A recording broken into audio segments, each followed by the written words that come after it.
Mr. Mitchell, when you started doing it. No, it's simpler, I guess. Oh, So my first question is, how long have you been in construction? He's a work in progress. 29 years. Yeah. 29 I started years. 23 years old.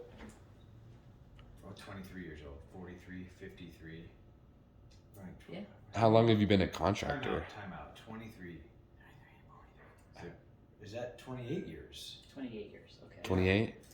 And then how long have you been a contractor for the time? 19 years. 19. Perfect. All right. And then what personality trait do you think you need to be most successful in this business? Oh, you gotta be super aggressive. What do you think? Detail oriented, Well, that's your job. I guess. Yeah. Get along well with others. Yeah, you got to get around along well with those. You got to, you have to learn how to work with others. Be somewhat of a people person, Yeah. right? You got to.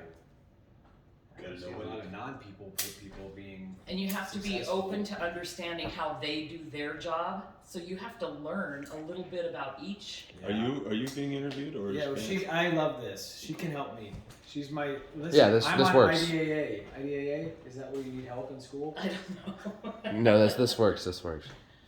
All right. Because you have to have a general understanding of how to You lay have to, floors, yes. how to put in HVAC, how to put in the rough in for the electrical so that he can communicate with those people. So you have to be able to But you learn have to a have lot that- of different parts of the construction. You also have to be able to be a little bit hands off and not micromanage, because thank God there's a lot you have to be able to trust people. You Yeah. have to be a trusting person, but also a people person, but also have enough personality to call people out when they're not doing their shit. So Right. what kind of personality would that be? Would you say it's an alpha? Would you say that's an Yeah. alpha personality? I suppose. You know, I think you kind of have to be an alpha, but being an alpha that actually knows what they're doing. You Right. have to know the business, right? Yeah. And the only way to know the business is when I say I got 28 years. I have 10 years starting from a laborer to a carpenter to a general superintendent before I even thought about starting my business. Because I would not have known half the stuff I know now if I didn't start digging in a hole, Yeah. right? Yeah. Cleaning out footings with a shovel, scraping my fingers, doing all the grunt work, figuring out why people do the grunt work. So I mean, it's just a process. It was 10 years of learning everything, Yeah. I got you. and that was just one sub. That was just building parking structures. So then when I started building houses, it was a whole new learning curve. Yeah. Oh my God. All right, go What are you ahead. talking? What's the Oh, next? no, you're good. What role does technology play in the construction process? I think right now it plays a pretty big role. From anywhere of finding solutions when you're not on a job site, being able to send a picture. What are you showing me this? We do it. Video, FaceTime calls, being able to send plans to people, estimating, bidding, all of it. Really. So a lot of stuff on the phone, because instead of describing something, he can snap a picture and send it to the guy saying, this corner looks funky, what's going on here, which is really great. And same thing with video. The other thing I've noticed that you do is you take video of what's underneath all this drywall. So then if we need to find out what's under the drywall, he's got it on video, so he knows what's there. But I think there's a lot of technology that we don't use that we probably could. Right, there would be some. They have programs where you can put the plan into the program, and then just use a little mouse, highlight certain areas, and then it'll spit back how much of what you need. You need 35 studs.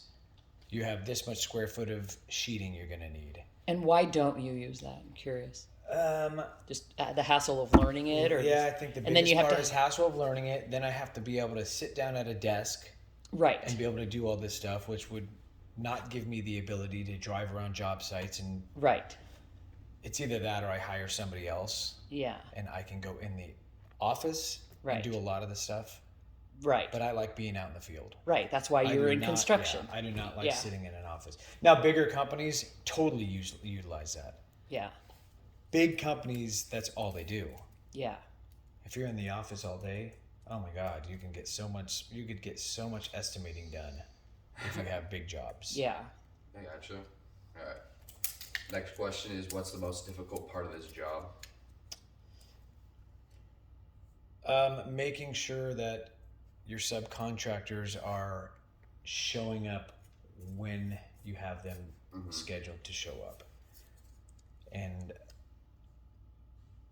yeah, well, Especially because this is from an outside perspective, but especially because everything is in order, right? So what happens is we can't put the tile in until the drywall's finished, and then you can't do the plumbing until the tile is finished, and you can't do like you can't So put the for backsplash in until the countertop is done. So if one guy doesn't come when they say, then the three people that need to get stuff behind them moves out. It's the scheduling of Right, all like the right different now- trades is a nightmare. trying to get drywall in down there and insulation. We had to find a tub. We got the tub. I mean, just not saying. I'm No, just I know. saying, like, we can't start drywall until the plumber gets his inspection. Plumber hasn't. The tub wasn't there when he started. Now he has to come back. So I got people behind him waiting. I got an insulation guy waiting to start. A drywall guy waiting to start. We want to get cabinets installed, but we can't even give them an install date because we don't even know when the drywall is going to start. So, and then what also happens is, okay, so you say, we're going to have the plumbing done by this time, the tub will be in, and the inspection will be here, so we have drywall scheduled for here. Well, then the plumbing doesn't come, right, because the tub isn't there, whatever. But the drywallers had this 1 week scheduled for him. So instead, they put somebody in that week. Now they have 3 weeks until they can come back. Yeah. So then you're stuck because they're like, well, sorry, I had 2 other jobs before you now because you missed your window. So Yes. that's tough. Yeah, it's tough. That's the hardest part for sure. All right, perfect. But that's with how we work. Like how we work, it's easier, kind of, because we're just sometimes on the fly. We'll make a decision that may affect something, and it's okay because it's ours. Yeah. Yeah. Production houses, like if I'm building 40 houses and there's like 5 different models out of the 40 houses, it's on a production schedule. All of this stuff is already gotten. The people buying the house, they don't have a selection per se. They get what she's already predetermined well before we even started the house. Yeah. Know what I mean? So Yeah. they can build a house probably quicker than what we are, but it's not going to be as close to as custom Right. or as nice. Yeah. But the other thing too, even the big companies run into where the windows are delayed Oh, by yeah, 3 for weeks. Yep. For So sure. then all 40 houses sit there and wait Yep. until the windows get in. Yeah. Totally. Yeah.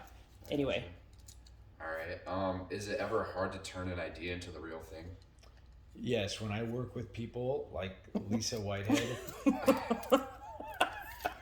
that's really funny that he asked that question. yeah, when I work with people like Lisa Whitehead, there's a lot of challenges sometimes because to a designer, they just see it and they want it up there. Now you have to try to incorporate what they see and combine it with how does it work structurally Yeah. with the house, realistically. and then how do you make that happen? Who does it? Who paints it? Who stains Right. it? What size it should be? How high it should be? Yeah. What materials For to example, use? that light right there. That light is a super heavy light that if you just hung that on just one of the floor beams that were on top, it might fall out. So we had to put a bunch of blocking up there to give it some more strength. But we already had drywall up, so we had to cut out all the drywall, put up the blocking, add drywall, remud it, retape it, repaint it, everything, because Make I it wanted look- that light. Yeah. All right. Perfect. He's looking at me. That wall even. That Yeah. wall's another one. Yeah. Hey, I want to leave this open, huh? So you got to build that little wall, but you need a full stud to go all the way up. The corners to be beefed up because you got a big beam across it. So just trying to make that work with her vision or any designer's vision. Or home. But it's also at the end of the day, you get to step back and go, wow, that's pretty cool. Yeah. As much of a headache that might have been, It's kind of the fun part too. it is. It makes it somewhat at the end of it more enjoyable Yeah. to be able to see that. All right, my next question is, the homeowner is involved with the construction process, but is it ever hard, is there ever conflict between you and the homeowner? I would say yes. I don't know if it's a fight conflict, but Yeah, there's no. always something like when you're not done with the house and a homeowner's coming into the house and they start pointing things out and you're pointing things out that maybe you already know, but it's not even done. Yeah. And they're raising a question about something and it creates a stress that doesn't need to be stressed yet or at all. So I would like it if the homeowner wouldn't come by until I was done. And then when they have the concerns, they can bring it up and we can address it. But if they're constantly coming around every day during the process, I just don't like that. The other major conflict with the homeowner is always budget. Right. That's another thing. They'll come in and say, oh, wow, this room looks smaller. Can we build this bigger? You can, but it's more money. But Yeah. there's two things that happen now. Now I got to take the crew that was framing the original house and pull them off finishing the regular house to come back down. So it costs time, money. And for me, usually it's the time, right? Like, God, I just want to finish this house. And now I got to take 3 guys from up top sheeting a roof and pull them downstairs to make a room bigger. There's a lot of contractors who, if you make one single change from the plan that's done, they charge you a $350 change fee. Just for So not only will it cost you $6,000 more to make this room bigger in materials, time, and labor, they also add $350 because you made the change. That's how they keep homeowners from making changes. right. Nobody wants to do a bunch of changes because it Right. just slows the process down. Yeah. So that's where there can be conflict. I mean, most of the time you're like, fine, as long as you can pay for it. But if they can't pay for Right. it, then it gets to be a little bit a rub. Yes. Yeah. Yep. All right. That's My last question is, what should someone who wants to go into this business expect?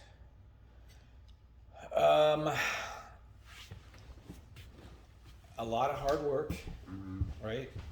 And it may start off very quickly, physical. I would suggest anybody getting into this line of work, anybody starting at the bottom. I'm saying if you want to do what I did, building houses locally on a smaller scale, you want to learn the nuts and bolts of everything.